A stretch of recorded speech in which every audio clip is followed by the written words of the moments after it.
Baik Bapak Ibu Saudara yang dikasihi Tuhan, kita akan mendengarkan kebenaran firman Tuhan yang terambil dari 1 Korintus pasal 15 ayatnya yang ke-14.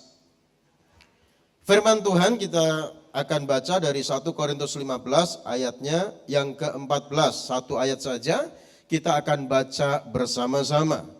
Mari kita lihat di screen ada, kita akan baca bersama-sama. 2, 3. Tetapi andai kata Kristus tidak dibangkitkan, maka sia-sialah pemberitaan kami dan sia-sialah juga kepercayaan kamu.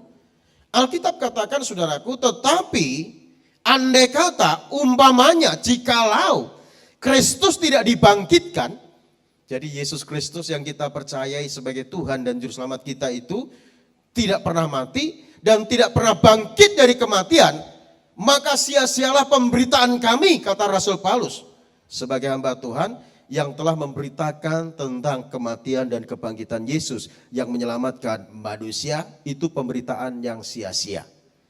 Dan juga sia-sialah kepercayaan kamu. Jadi kita semua ini yang berkumpul di tempat ini, kita beribadah kepada Tuhan, kita memuji menyembah Tuhan, kita berdoa kepada Tuhan, memberikan korban syukur kepada Tuhan. Yang kita lakukan itu semua sia-sia. Andai kata Kristus tidak dibangkitkan. Bahkan Alkitab mengatakan kita ini adalah orang yang paling malang di antara semua manusia yang ada dalam dunia ini. Karena Yesus yang kita percayai mati dan tidak pernah bangkit. Kita orang yang paling malang. Karena Yesus yang kita percayai, kalau tidak mati dan bangkit, kita tetap masih ada dalam kondisi berdosa. Dan upah dosa adalah kematian, saudaraku. Namun yang benar adalah, Yesus sudah mati dan bangkit dari kubur. Amin. Kalau kita membaca dalam kitab Markus di sana, diceritakan pagi-pagi benar ada 3 orang perempuan, yaitu Maria Magdalena, Maria ibu Yakobus, lalu ada Salome. Mereka membeli rempah-rempah dan mau berangkat ke kubur Yesus. Dan sesampainya di kubur Yesus, perempuan-perempuan ini melihat batu yang dalam kubur itu sudah terguling. Mereka bingung, karena waktu dalam perjalanan mereka saling bercakap satu dengan yang lainnya. Bagaimana kita bisa masuk ke dalam kuburan, sedangkan di sana ditutup oleh batu yang begitu besar.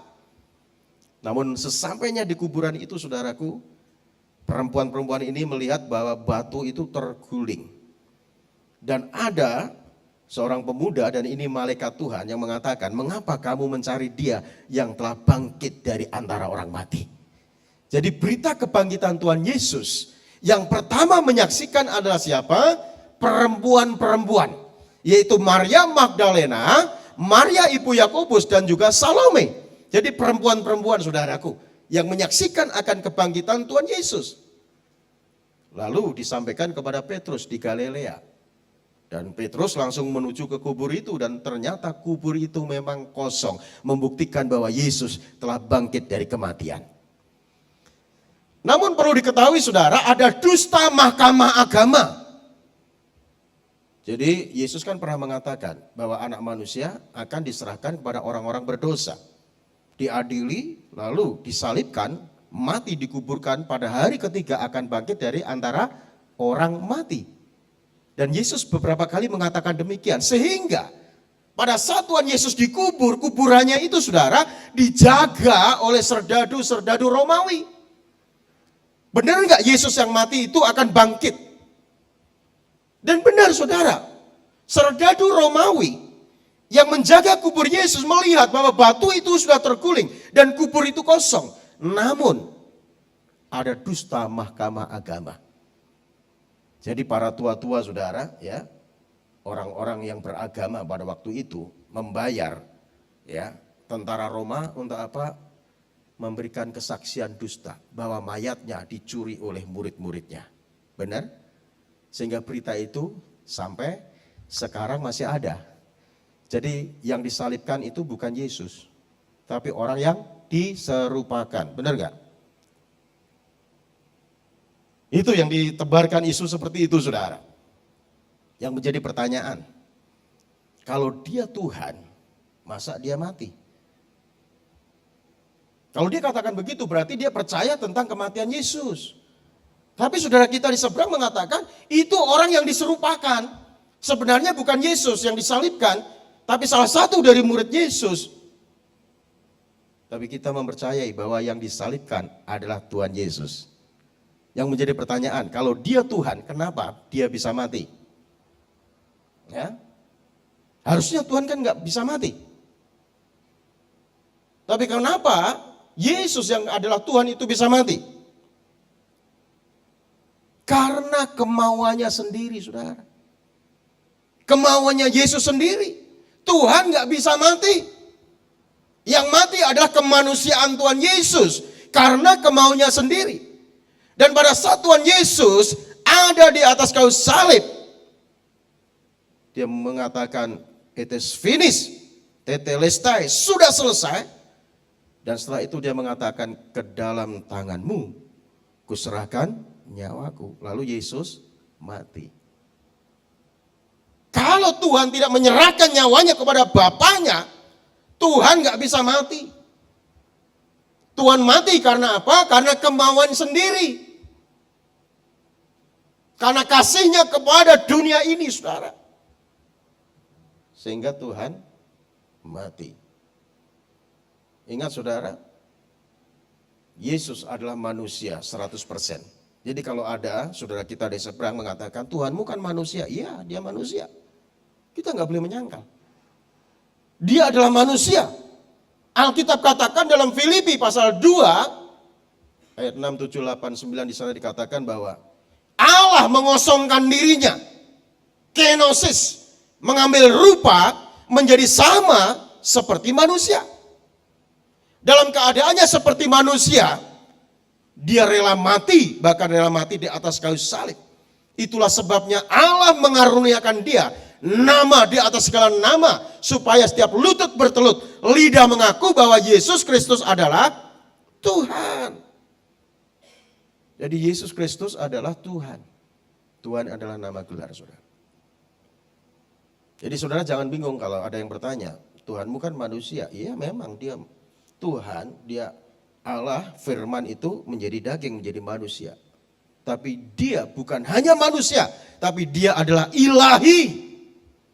Sehingga Tuhan yang menjadi manusia dan dia juga ilahi itu mau tidak berkuasa atas dia. Amin saudara. Untuk itu kita sebagai orang yang percaya kepada Tuhan, kita harus bisa memaknai akan kebangkitan Tuhan Yesus. Tatkala kita sebagai orang percaya tidak bisa memaknai akan kebangkitan Tuhan kita Yesus Kristus, maka kehidupan kita akan selalu kalah dan kalah saudara. Namun sebaliknya, kalau kita bisa memaknai akan kebangkitan Tuhan kita Yesus Kristus, maka kita orang-orang percaya akan hidup dalam berkemenangan, bahkan lebih dari pemenang. Amin saudara. Untuk itu mari siang hari ini, biar setiap kita mau memaknai akan kebangkitan Tuhan Yesus Kristus. Jadi makna kebangkitan Tuhan Yesus yang pertama, Yesus telah menyelesaikan masalah terbesar dalam kehidupan manusia. Ini yang perlu kita ketahui saudaraku. Jadi Tuhan kita Yesus Kristus telah menyelesaikan masalah terbesar dalam kehidupan manusia. Masalah terbesar itu apa? Masalah terbesar adalah dosa yang telah diselesaikan oleh Tuhan Yesus. Memang dalam dunia ini banyak masalah saudara, seperti lagu pujian tadi ya, yang dinyanyikan tadi ya.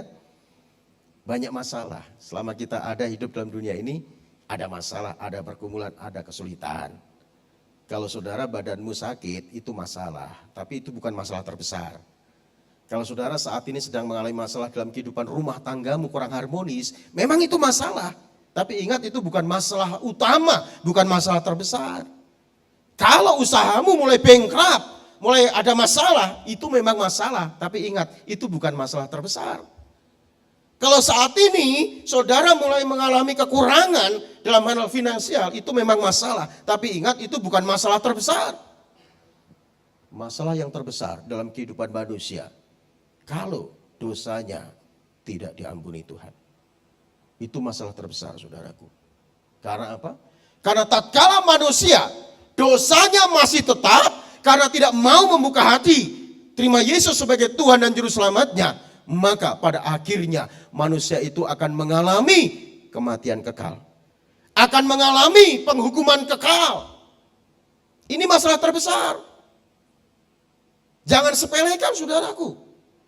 Masalah terbesar manusia tatkala manusia tidak mengalami pengampunan dari Tuhan. Dan pada saat manusia mau membuka hati terima Yesus sebagai Tuhan dan Juru Selamatnya, Tuhan sudah selesaikan masalah terbesar dalam kehidupan manusia, yaitu masalah dosa. Dia katakan, it is finished, sudah selesai. Ini yang terpenting saudara. Jadi masalah-masalah yang ada dalam dunia ini jangan membuat saudara itu tawar hati, jangan membuat saudara itu putus asa. Karena itu masalah sepele.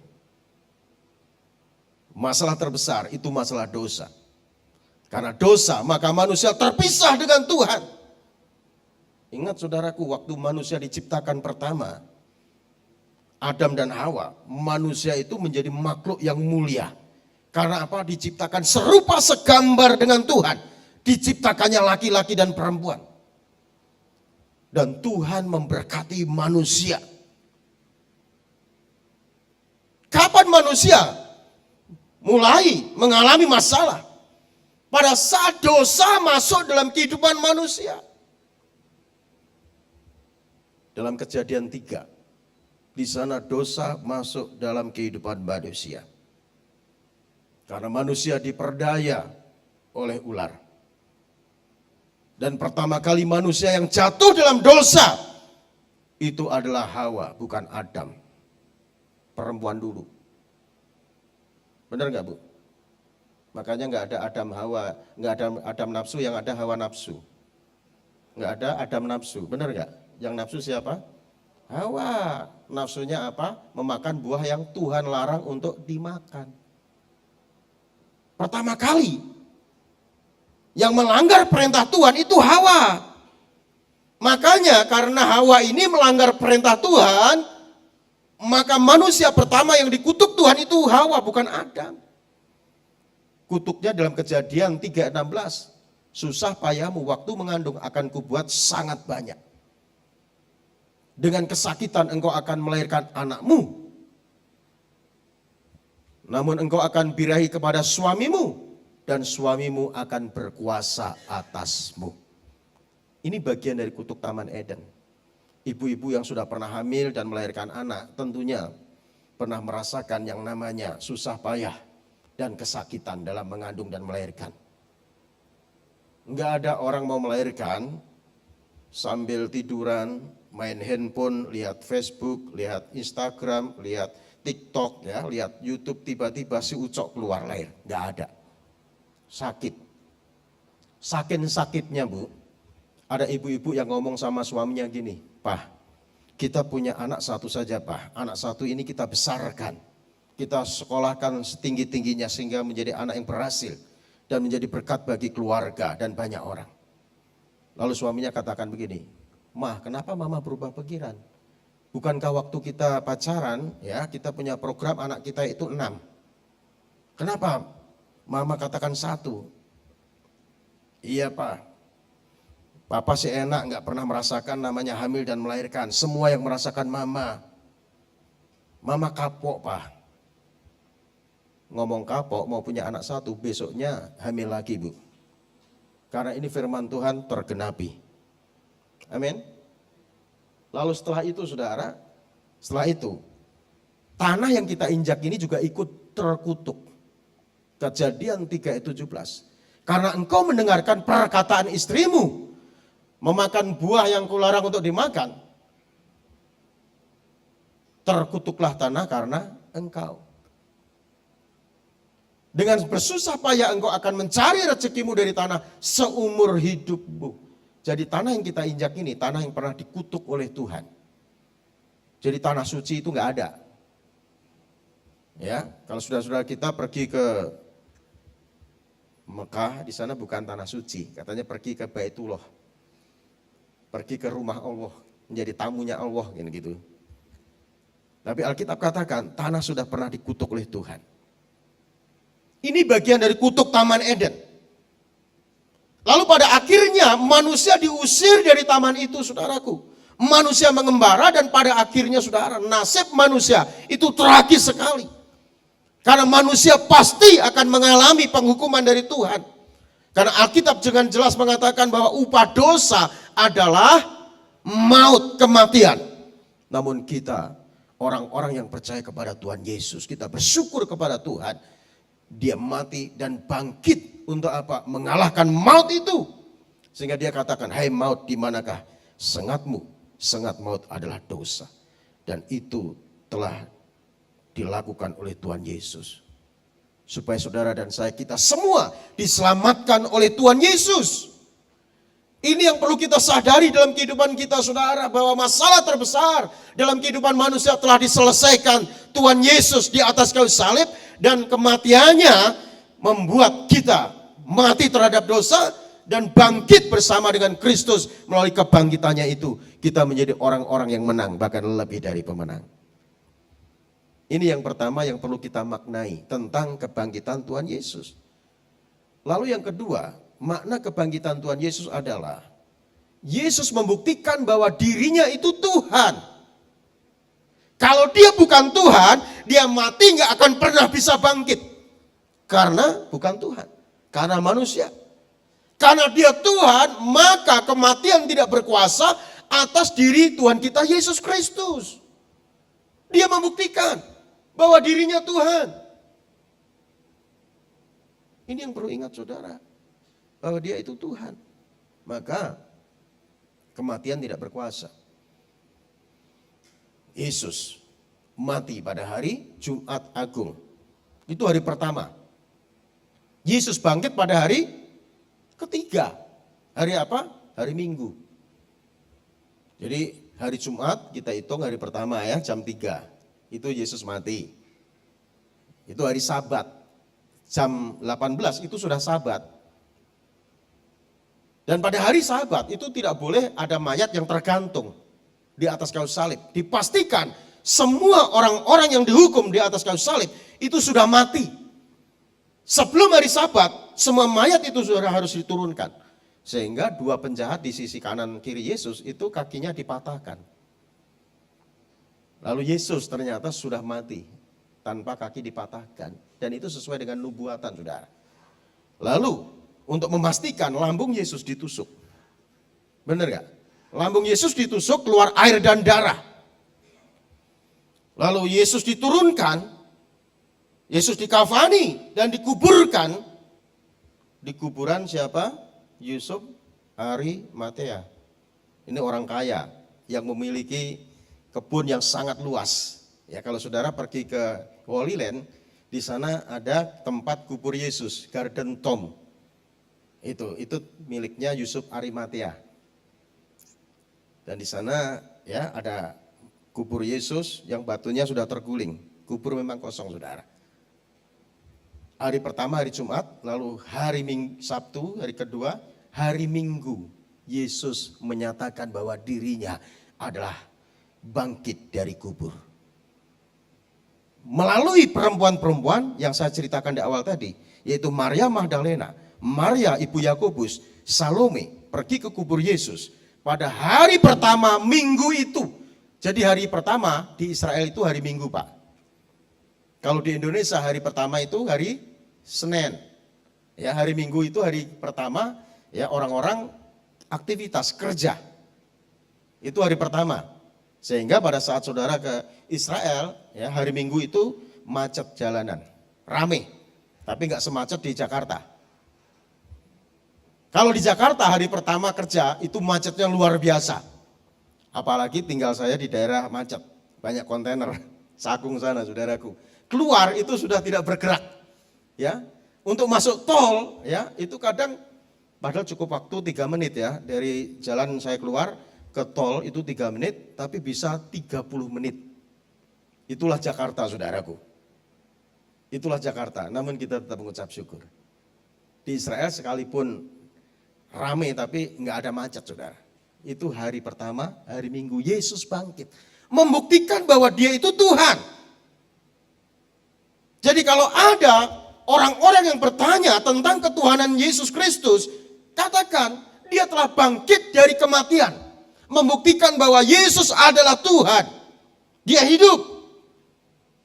Bahkan dia katakan, akulah kebangkitan dan hidup. Setiap orang yang percaya kepadaku, dia akan hidup walaupun sudah mati. Amin, saudaraku. Yang bisa ngomong seperti itu bukan manusia biasa. Yang bisa ngomong seperti itu adalah Tuhan, penguasa dalam alam semesta kehidupan kita, saudara. Ini yang perlu kita maknai dalam kehidupan kita sebagai orang yang percaya kepada Tuhan.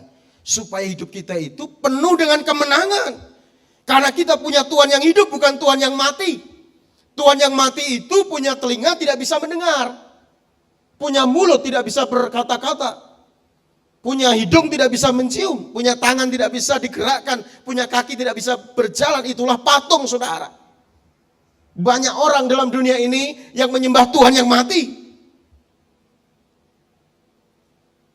Kalau kita menyembah Tuhan yang hidup, namanya Yesus Kristus Tuhan. Dia berkuasa atas sorga dan bumi. Kita harus berbangga punya Tuhan yang hidup, saudaraku.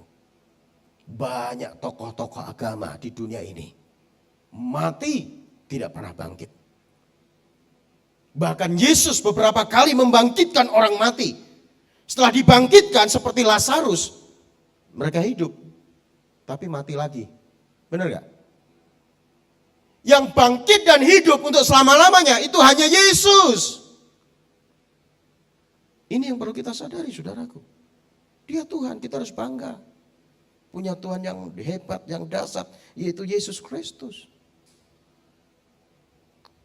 Ini yang kedua. Lalu yang ketiga, makna kebangkitan Tuhan kita Yesus Kristus. Yang ketiga, karena Yesus sudah bangkit, maka kita pun orang percaya akan mengalami kebangkitan. Ini yang perlu kita sadari, ini yang perlu kita ketahui. Kita orang-orang yang percaya kepada Tuhan itu akan mengalami kebangkitan. Bukan hanya kita, tetapi orang-orang yang sudah mati mendahului kita, yang percaya kepada Tuhan Yesus, suatu kali kelak pada saat Tuhan Yesus datang kedua kali, mereka semua akan dibangkitkan. 1 Tesalonika 4 ayatnya yang ke-16. Ya, biar ini menjadi penghiburan, kekuatan bagi kita semua.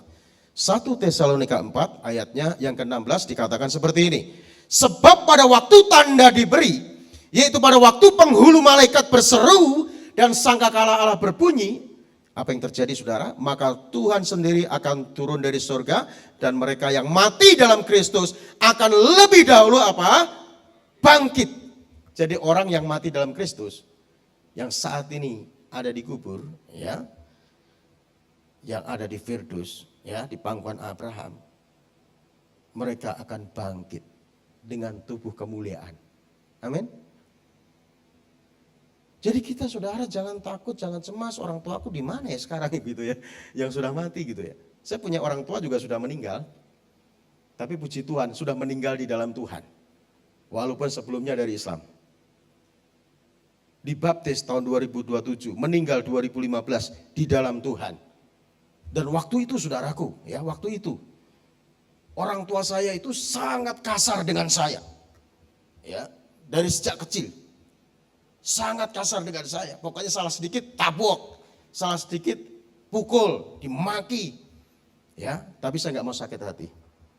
Tapi sebelum meninggal, saudaraku, orang tua saya itu membanggakan saya. Ya, pada saat sudah kritis, saya bawa ke rumah sakit. Saya duduk di belakang sama perawat, dan perawat itu ngomong, bertanya, "Pak, ini bapaknya ya?"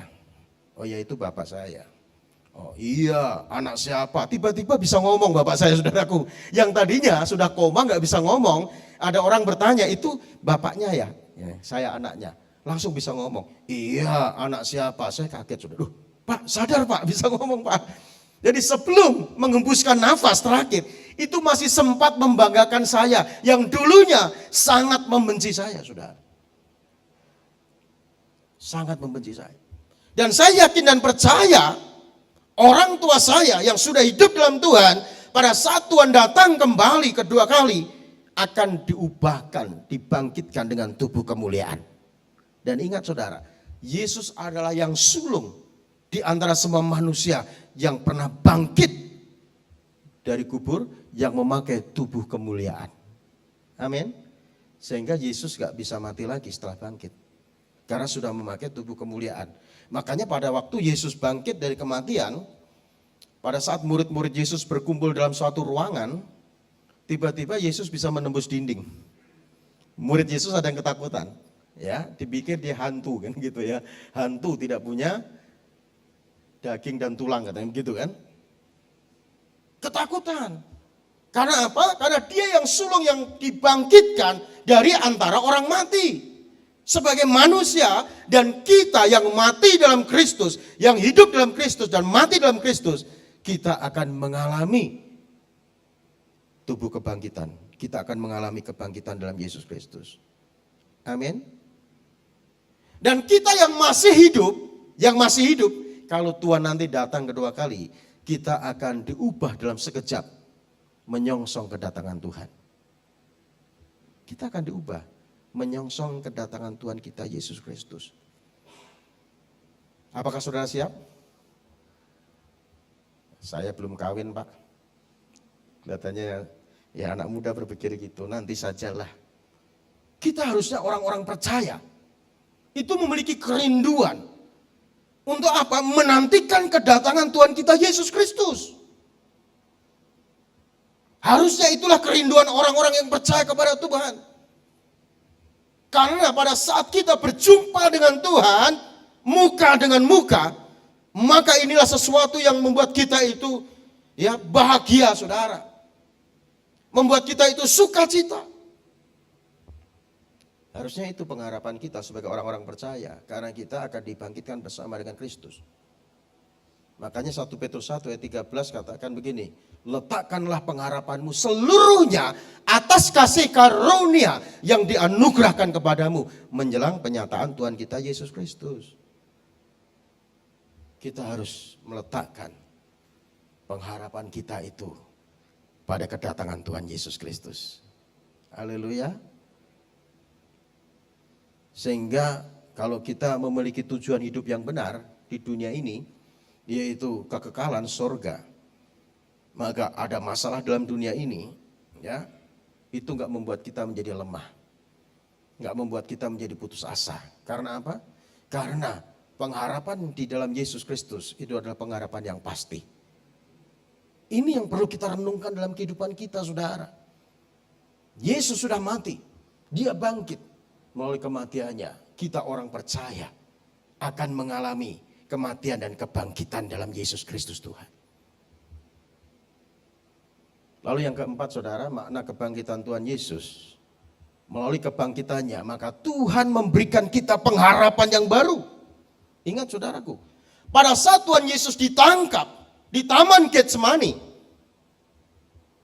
murid-murid Yesus kocar-kacir, mereka semua ketakutan. Tidak ada satu murid pun yang menemani Tuhan Yesus. Mereka sudah putus harapan. Yesus yang digadang-gadang, Yesus yang diharapkan menjadi pembebas atas kehidupan mereka, menjadi Mesias atas kehidupan mereka, akan menjadi raja atas kehidupan mereka. Yesus ditangkap. Mereka putus asa, putus harapan, saudaraku. Enggak ada satu murid yang menemani Tuhan Yesus. Enggak ada satupun yang menemani Tuhan Yesus.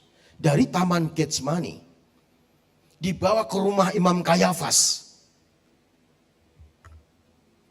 Itu sambil dikebukin, dipukulin, diludahin. Sesampainya rumah di Imam Kayafas, saudaraku, masih disiksa. Dan pada saat Tuhan Yesus disiksa, itu hari Kamis. Kamis malam. Selesai Yesus berdoa di sana. Ya, dibawa ke rumah Imam Kayafas. Enggak ada satu murid pun yang menemani Tuhan Yesus. Dia mengalami kesendirian. Ada satu murid yang bernama Petrus. Dia mengikuti dari belakang. Pengen tahu gara-gara kira-kira mau diapakan gurunya. Dan sesampainya rumah Imam Kayafas, ada hamba seorang perempuan bertanya kepada Simon Petrus, engkau salah satu dari murid Yesus. Apa jawab Simon Petrus? Bu, kalau ngomong hati-hati bu. Jangan asal tuduh. Ini keadaannya lagi gawat. Aku tidak pernah kenal siapa itu Yesus. Lalu Simon Petrus pindah ke tempat yang lain.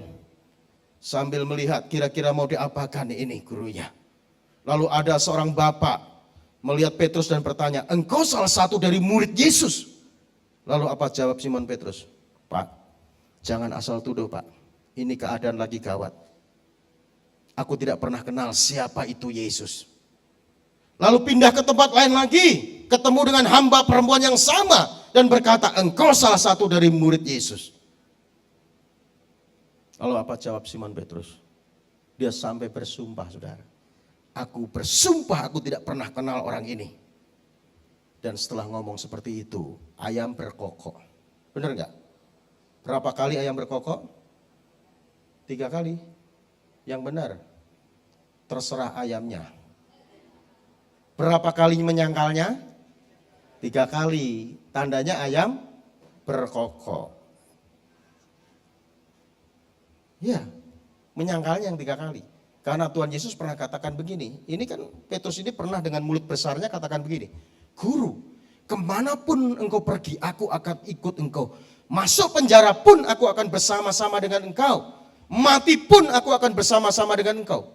Lalu Tuhan katakan, Petrus, Petrus, aku berkata kepadamu, sebelum ayam berkokok, engkau akan menyangkal aku sebanyak 3 kali. Jadi menyangkalnya yang 3 kali bu ya.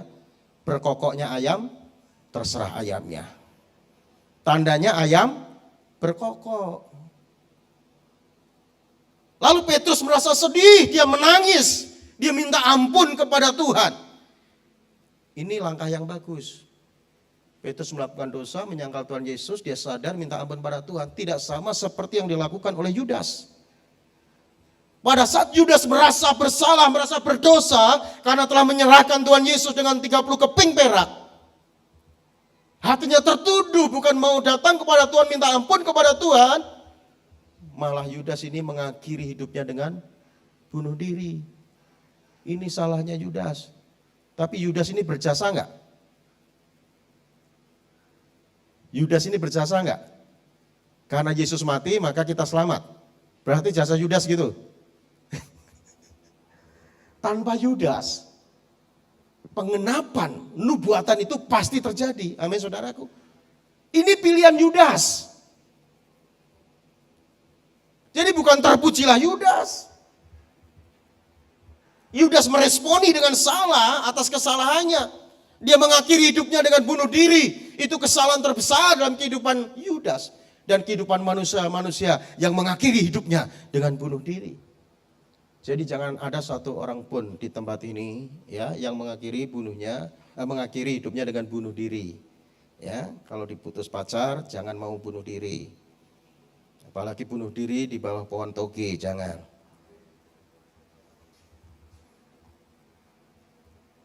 Jadi murid-murid Yesus itu ketakutan.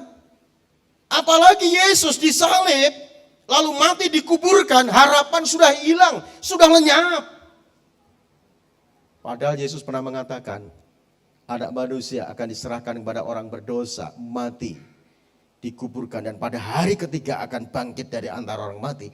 Itu dilupakan saudara oleh murid-muridnya karena saking ketakutannya. Terkadang begitu saudara, pada saat kita menghadapi masalah, pergumulan, situasi sulit, karena kita fokus pada masalah itu, kita lupa ada Tuhan yang besar yang sanggup menolong masalahmu. Oh iya, kadang begitu manusia, kadang putus asa. Jadi Tuhan kita telah bangkit dari kematian. Sehingga kita orang-orang percaya ada pengharapan baru.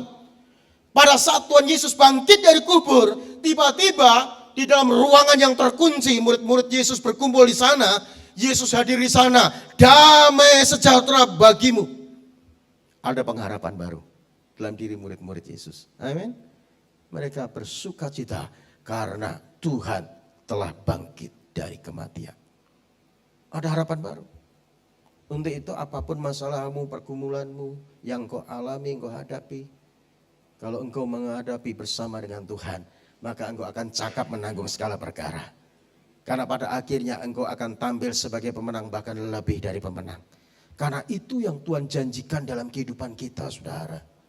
Untuk itu dalam menjalani hidup, jangan pernah takut. Jangan pernah gentar. Karena Yesus sudah bangkit dari kematian. Dia memberikan pengharapan yang pasti dalam kehidupan kita. Jangan berharap pada manusia. Manusia mengecewakan kita. Jangan berharap pada apa yang kau punya. Suatu kali kelak apa yang kau punya itu tidak bisa menolongmu. Ya, jangan banggakan jabatanmu. Jabatanmu suatu kali kelak tidak bisa kau banggakan lagi. Tapi berharaplah hanya kepada Tuhan yang tidak pernah mengecewakan setiap umatnya. Amin. Dan saya berdoa sore ini saudara mengalami kuasa kebangkitan Tuhan. Saudara mengalami mukjizat Tuhan dalam kehidupanmu. Untuk itu maknai kebangkitan Tuhan kita Yesus Kristus. Dia memberikan pengharapan yang baru dalam kehidupan kita. Dan yang kelima, makna kebangkitan Yesus. Melalui kebangkitannya, Tuhan memberikan tugas atau perintah bagi kita. Untuk apa? Untuk menyelesaikan amanat agung, menjadi saksi Tuhan. Itu sebelum Yesus naik ke surga, memberikan perintah seperti itu bagi setiap kita orang percaya. Dan waktu itu memang kepada murid-muridnya, dan itu berlaku bagi setiap kita. Markus pasal 16 ayat 15 di sana dikatakan, Porio tentes eston kosmonapanta keruksate tu engelion passe ketise.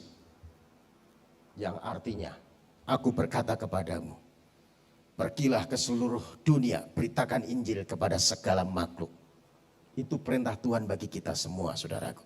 Barang siapa yang percaya dan dibaptis akan diselamatkan. Barang siapa yang tidak percaya akan dihukum. Ayat 16-nya. Harusnya kita sebagai orang percaya, kita punya hati, punya beban terhadap orang-orang yang belum mengenal dan percaya kepada Tuhan Yesus. Karena pada saat mereka tidak mengenal dan percaya kepada Tuhan Yesus, pada akhirnya mereka akan mengalami penghukuman yang kekal. Mereka akan dihukum di lautan api yang menyala-nyala. Apinya tidak pernah padam, ulatnya tidak pernah mati. Alkitab mencatat. Yang ada hanya kertak tangis, ratap tangis dan kertak gigi, saudara. Dan itu tugas kita semua. Apakah saudara terbeban? Karena Yesus sudah bangkit, saudara diberi tugas oleh Tuhan Yesus untuk menuntaskan amanat agung Tuhan Yesus. Dan sebelum Yesus naik ke surga, Tuhan Yesus katakan begini dalam Matius 28 ayat 19 sampai 20. Aku berkata kepadamu, jadikanlah semua bangsa muridku, baptislah dalam nama Allah Bapa, Anak dan Roh Kudus. Ajarlah mereka melakukan segala sesuatu yang seperti kuajarkan kepadamu. Dan ketahuilah bahwa aku menyertai kamu senantiasa sampai kesudahan zaman. Ingat penyertaan Tuhan, saudara, sampai kesudahan zaman. Kenapa orang percaya tidak mau bersaksi? Karena memiliki prioritas hidup yang salah. Prioritas hidup yang salah membuat orang percaya tidak mau bersaksi tentang Tuhan. Apa yang menjadi prioritas dalam kehidupanmu? Bisnismu kah? Rumah tanggamu kah? Hobimu kah? Bahkan anakmu kah?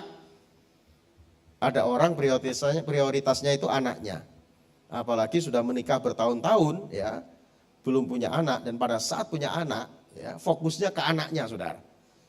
Ya, ada seorang ibu yang tahun lalu saya baptis, itu nonton dari YouTube, lalu nemuin saya baptis. Dia punya anak satu perempuan. Dia diceraikan suaminya. Karena apa, saudara? Karena dia itu menikah sudah lama, 10 tahun gak punya anak. Dan setelah punya anak, fokusnya itu ke anaknya, ngurus anaknya. Sampai dia lupa dandan, lupa merawat diri, dibiarkan badannya mengembang ke kanan ke kiri, gak pernah pakai parfum, gak pernah bersolek dan sebagainya. Karena prioritas anaknya, saking cinta anaknya, dia gak fokus kepada Tuhan, gak mengurus diri, akhirnya suaminya nikah lagi. Dia gak mau dimadu, akhirnya dia mau dicerai. Dan setelah cerai, saudaraku, dia nikah dengan orang Islam. Dia nikah dengan orang Islam. Setelah nikah dengan orang Islam, itu rumahnya masih ada salib karena Kristen kan. Suaminya suruh nurunin. Itu tolong salib itu turunin, kamu kan sudah menjadi istriku. Kalau kamu suruh nurunin salib itu saya nggak mau. Ini kan rumahku. Jadi ini laki-laki ikut ke rumah perempuan ini, suami. Itu kan rumahku. Ya udah kalau gitu, ya kita mulai pisah gitu ya. Ya terserah kamu. Akhirnya pisah, nggak pernah pulang lagi, saudara. Pisah nggak pulang lagi, nonton YouTube. Setelah nonton YouTube, ya nelpon saya. Dia cerita panjang lebar, dia mau balik ke Tuhan Yesus. Dan dia sudah jadi mualaf, nikah secara Islam. Mengucapkan 2 kalimat syahadat di masjid yang ada di Cibubur. Itu yang memualafkan, yaitu orang-orang mualaf juga. Kalau saya sebutkan saudara pasti tahu itu. Tapi sekarang sudah kembali kepada Tuhan. Itu karena apa? Karena fokus hidup yang salah. Dia fokus pada anaknya yang dia kasihi, dia cintai, dia lupa merawat diri, terlebih dia mengabaikan Tuhan. Tidak lagi beribadah, fokus kepada anaknya. Untuk itu saudaraku, jangan kita salah prioritas dalam kehidupan kita. Nomor 1 kan Tuhan dalam kehidupanmu. Apa yang Tuhan perintahkan, Tuhan mau agar kita menjadi saksinya Tuhan. Bersaksi tentang Tuhan. Bersaksi tentang Tuhan, enggak harus saudara di balik mimbar berkhotbah, enggak. Bersaksi tentang Tuhan dimanapun saudara tempatkan, saudara bisa menjadi surat Kristus yang terbuka, yang bisa dilihat oleh banyak orang. Ini yang terpenting saudara. Kalau hanya khotbah 30-40 menit, ya, itu gampang dilupakan. Tetapi kesaksian hidupmu yang 24 jam dilihat oleh orang-orang di sekitarmu, itu akan bisa membuat orang itu mengenal Yesus melalui kehidupan saudara. Amin. Untuk itu mari saudara, jangan kita salah prioritas. Tuhan nomor 1. Tuhan nomor 1. Nanti yang lainnya dibikin Tuhan beres kabeh. Amin. Oh iya, kalau kita menomorsatukan Tuhan, Tuhan gak pernah tutup mata saudaraku. Tuhan tahu permasalahanmu, Tuhan tahu kesulitanmu, Tuhan tahu pergumulanmu. Kalau saudara mengutamakan Tuhan, saya pastikan saudara gak akan pernah kecewa. Suatu kali Petrus bertanya kepada Tuhan Yesus, karena Petrus ini sudah merasa dia meninggalkan jalannya, rumahnya, istrinya, anaknya mengikut Tuhan. Lalu Petrus ngomong begini dalam Lukas 18 ayat 28. Guru, kami ini telah tinggalkan segala kepunyaan kami dan mengikut Engkau. Kami ini telah memprioritaskan Engkau, nomor 1kan Engkau, mengikut Engkau, mengiring Engkau, mau melayani bersama-sama. Lalu apa jawab Tuhan Yesus? Ayat 29 Tuhan katakan begini. Kata Yesus kepada mereka, aku berkata kepadamu, sesungguhnya. Kalau sesungguhnya benar gak Bu? Benarlah, ini kata Tuhan Yesus. Sesungguhnya setiap orang karena kerajaan Allah meninggalkan rumahnya, istrinya atau saudaranya, orang tuanya, atau anak-anaknya, ini yang Tuhan janjikan, ayat 30. Ayat 30. Akan menerima kembali lipat ganda pada masa ini juga. Di masa sekarang ini, pada saat kita menomorsatukan Tuhan, mengutamakan Tuhan dalam kehidupan kita, ya, di masa sekarang ini Tuhan akan lipat kali gandakan. Dan di masa yang akan datang, akan menerima hidup yang kekal. Bukankah ini sesuatu yang indah dan luar biasa kalau kita lakukan, saudaraku? Ya. Di dunia ini kita dipelihara Tuhan, kita diberkati oleh Tuhan, diberikan hikmat oleh Tuhan, lipat kali ganda. Di dunia yang akan datang, Tuhan janjikan kepastian hidup kekal dalam kerajaan surga. Yang memberi kepastian hanya Tuhan Yesus. Yang lainnya masih mudah-mudahan, belum jelas. Karena Yesus dari surga, maka Yesus bisa membawa manusia masuk surga. Dia dari atas. Jadi utamakan Tuhan saudara, nomor 1kan Tuhan dalam kehidupanmu. Maka saudara akan selalu mengalami mukjizat pertolongan dari Tuhan. Jadi prioritas hidup yang salah membuat orang percaya tidak mau menjadi saksi Tuhan.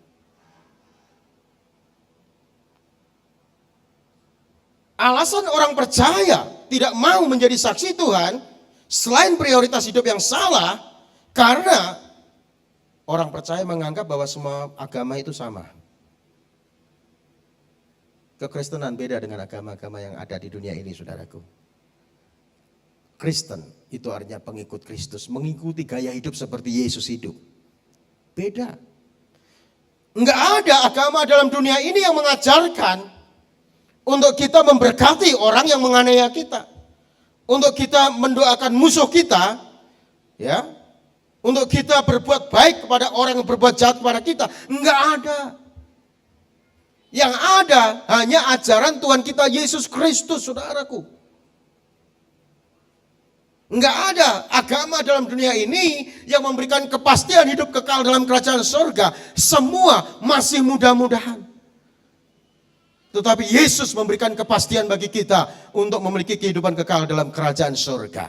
Jadi jangan berpikir semua agama sama. Ini ajaran pluralisme. Pluralisme itu ya menganggap semua agama sama, mengajarkan sesuatu yang baik. Sehingga kita ya harus menerima keperbedaan ini. Ini bagus. Kalau orang memiliki pandangan pluralisme, ya pasti nggak akan pernah ribut. Ya pandangan pluralisme ini kan dianut oleh Presiden Gus Dur waktu itu. Sehingga seperti Konghucu itu juga dilegalkan, disahkan menjadi agama di Indonesia. Termasuk saksi Yehova yang adalah bidat itu, saudara. Itu disahkan, dilegalkan waktu zaman Gus Dur. Karena Gus Dur punya pandangan pluralisme. Bahwa semua agama di dunia ini sama, mengajarkan kebaikan. Iya, memang semua agama bisa saja mengajarkan kebaikan, tetapi enggak semua agama bisa membawa manusia untuk masuk surga. Hanya Yesus Kristus Tuhan. Lalu yang ketiga, saudara, kenapa manusia atau orang yang percaya kepada Tuhan Yesus tidak mau menjadi saksi Tuhan? Karena perasaan takut. Takut bersaksi. Jangan-jangan kalau aku cerita tentang Yesus, nanti aku dimusuhi teman kantorku. Jangan-jangan kalau aku cerita tentang Tuhan Yesus, aku nanti menjadi musuh suamiku, sedangkan suamiku belum percaya Yesus. Sehingga kompromi. Ingat saudara, Tuhan katakan, ketahuilah aku menyertai kamu senantiasa sampai kesudahan zaman. Kalau kita sadar bahwa Tuhan menyertai kita, apa yang perlu kita takutkan? Kita nggak perlu takut untuk bersaksi tentang Tuhan. Walaupun ada resiko juga. Ada resiko. Kita harus mau menjadi saksi Tuhan. Saya simpulkan firman Tuhan pada siang hari ini. Andai kata Kristus tidak dibangkitkan, maka sia-sialah pemberitaan kami. Dan sia-sialah iman kepercayaan kamu. Andai kata Kristus tidak dibangkitkan, kita ini adalah orang-orang yang sia-sia. Beribadah kepada Tuhan sia-sia. Kita memuji menyembah Tuhan sia-sia. Berdoa kepada Tuhan sia-sia. Andai kata Kristus tidak dibangkitkan. Tetapi yang benar adalah Kristus sudah bangkit dari kematian. Sehingga kita umatnya bukan orang yang sia-sia. Namun kita adalah orang-orang yang memiliki pengharapan yang pasti di dalam Tuhan. Untuk itu biar setiap kita mau memaknai akan kebangkitan Tuhan Yesus Kristus. Makna kebangkitan Tuhan Yesus yang pertama tadi, Yesus sudah menyelesaikan masalah terbesar dalam kehidupan manusia, yaitu masalah dosa. Sehingga kita diselamatkan oleh Tuhan.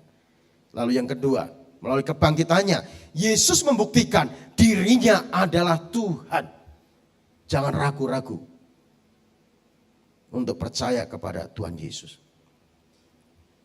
Lalu yang ketiga, karena Yesus sudah bangkit dari kematian, maka kita orang-orang yang percaya kepada Tuhan Yesus suatu kali kelak akan mengalami kebangkitan juga. Kita akan diganti dengan tubuh kemuliaan, menyongsong kedatangan Tuhan Yesus. Karena Yesus sudah dibangkitkan, maka kita orang-orang yang percaya adalah orang-orang yang memiliki pengharapan yang jelas, pengharapan yang pasti. Pengharapan kita hanya di dalam Yesus, maka saudara tidak akan pernah kecewa. Karena Yesus sudah bangkit, maka Tuhan memberikan tugas buat saudara dan saya, kita semua untuk menjadi saksinya Tuhan. Yesus bangkit menampakkan diri selama 40 hari. Jadi setelah bangkit, Yesus itu menampakkan diri pada murid-muridnya selama 40 hari. Dan pada saat terakhir di 40 hari itu, di Bukit Zaitun, sebelum naik ke surga, itu ada 500 pasang mata melihat Tuhan Yesus naik ke surga. Masih diragukan lagi? Enggak lah. 500 pasang mata, sekalipun ada orang menyangkal kebangkitan Tuhan Yesus. 500 pasang mata itu melihat, saudara. Mereka termangu-mangu melihat Yesus naik ke surga. Luar biasa. Ini pemandangan yang spektakuler, saudaraku. Di Bukit Zaitun itu, ya, Yesus menjejakkan kakinya, lalu naik, saudara, naik, ya, makin kecil. Tiba-tiba berdiri dua orang berpakaian putih. Hai orang-orang Galilea, mengapa kamu menatap ke langit? Yesus yang naik ke surga itu akan datang dengan cara kamu melihat dia. Naik ke surga, dia akan turun di awan-awan untuk menjemput saudara dan saya. Untuk itu, selama menanti kedatangan Tuhan, mari saudara, biarlah kita rajin bersaksi tentang Tuhan. Menangkan jiwa sebanyak-banyaknya, berapapun harganya. Amin. Generasi Yosua sudah memiliki wadah untuk menampung jiwa-jiwa yang datang, untuk digembalakan, dilayani. Dan ini bukan tugas Pak Gembala, Bu Gembala, semua aktivis gereja di tempat ini. Ini tugas setiap kita orang percaya. Bawa jiwa datang ke tempat ini, supaya mereka juga mengalami Tuhan dalam kehidupannya. Tuhan Yesus memberkati.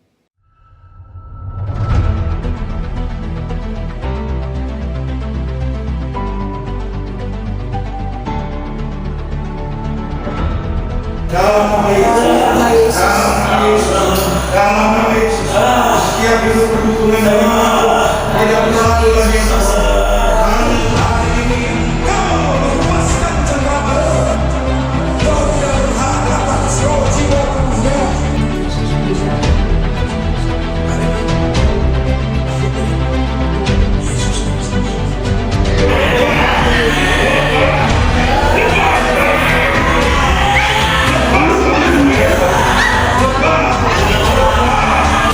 Pada saat dia dibaptis, setelah dibaptis dia tidak intim dengan Tuhan. Maka dengar baik, pada saat iblis coba menghancurkan dia, maka habislah dia.